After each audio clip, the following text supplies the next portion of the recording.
நண்பர்கள் அனைவருக்கும் வணக்கம்.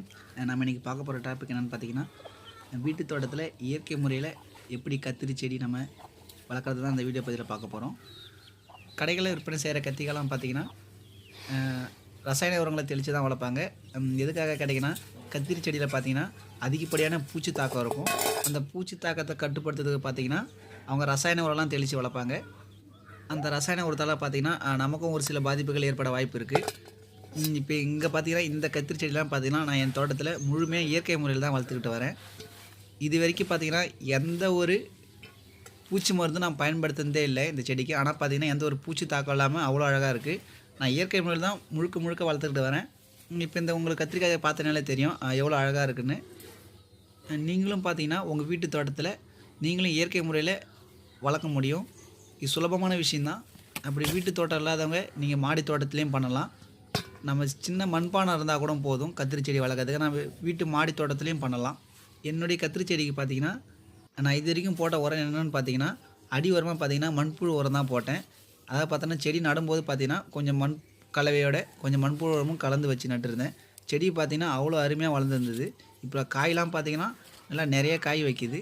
எங்கள் வீட்டுக்கு தேவையான கத்திரிக்காய் பார்த்திங்கன்னா நாங்கள் எங்கள் செடியிலேருந்தே பறிச்சிக்கிறோம். பார்த்திங்கன்னா இயற்கை முறையில் விளைக்கப்பட்ட அழகான கத்திரிக்காய். இங்கே உங்களுக்கு பார்த்தனாலே தெரியும் எவ்வளோ அழகாக இருக்குன்னு. கத்திரி செடியில் பார்த்திங்கன்னா பூச்சி தாக்கம் அதிகமாக இருக்கும். இதை கட்டுப்படுத்துறதுக்கு பார்த்திங்கன்னா நான் என்ன தெளிக்கிறேன்னு பார்த்தீங்கன்னா, வேப்பெண்ணெய் கரைசல் பார்த்திங்கன்னா வாரம் ஒரு முறை நான் தெளித்து விட்டுருவேன்.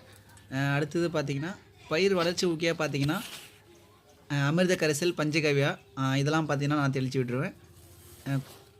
செடியினுடைய வளர்ச்சி பார்த்திங்கன்னா நல்லா அழகாக இருக்குது. முழுமையாக நம்ம இயற்கை முறையிலே பண்ணலாம். நம்ம செயற்கை உரம் பயன்படுத்த வேண்டிய அவசியமே இல்லை.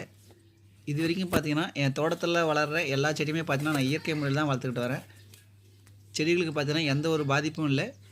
காய்கறிலாம் பார்த்திங்கன்னா ஒரு இயற்கை முறையில் விளைஞ்ச ஒரு நல்ல சத்தான காய்கறியும் கிடைக்கிது. நீங்களும் பார்த்திங்கன்னா உங்கள் தோட்டத்துலேயும் இயற்கை முறையில் காய்கறிகளை விளைவிக்கலாம். அப்படி வீட்டு தோட்டம் இல்லாதவங்க மாடி தோட்டத்துலேயும் பண்ணலாம். நான் இனி ஒரு வீடியோ பதிவில் பார்த்திங்கன்னா நம்ம வீட்டு தோட்டத்தில் வீட்டுக்கு தேவையான காய்கறிகளை எப்படி இயற்கை முறையில் விளைவிக்கிறது சொல்லிட்டு நான் வீடியோ பதிவு செய்கிறேன். நீங்கள் தொடர்ந்து நம்ம சேனலை ஃபாலோ பண்ணாலே உங்களுக்கு வீட்டு தோட்டத்தை இயற்கை முறையில் அமைக்கான எல்லா தகவலும் உங்களுக்கு கிடைக்கும். நீங்களும் இயற்கை முறையில் காய்கறிகளை விளைவிச்சு வீட்டுக்கு தேவையான ஒரு நல்ல சத்தான காய்கறிகளையும் பெற முடியும். நம்ம கடையிலையும் காய்கறிகளை வாங்க வேண்டிய அவசியம் இல்லை.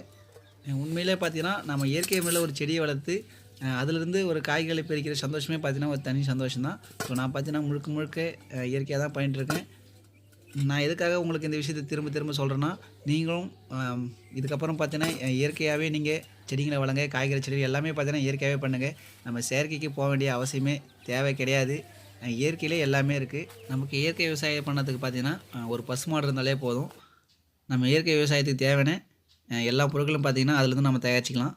இந்த வீடியோ உங்களுக்கு எல்லாருக்கும் பிடிச்சிருக்குன்னு நினைக்கிறேன். இந்த வீடியோ பிடிச்சிருந்தால் லைக் பண்ணுங்கள், ஷேர் பண்ணுங்கள். மேலும் இது போன்ற நம்ம வீட்டு தோட்டத்தை சம்மந்தமான வீடியோக்களுக்கு நம்ம சேனலை சப்ஸ்கிரைப் பண்ணுங்கள். மேலும் இது போன்ற அடுத்த ஒரு வீட்டு தோட்ட வீடியோ பதிவில் நான் உங்களை சந்திக்கிறேன். Thank you friends.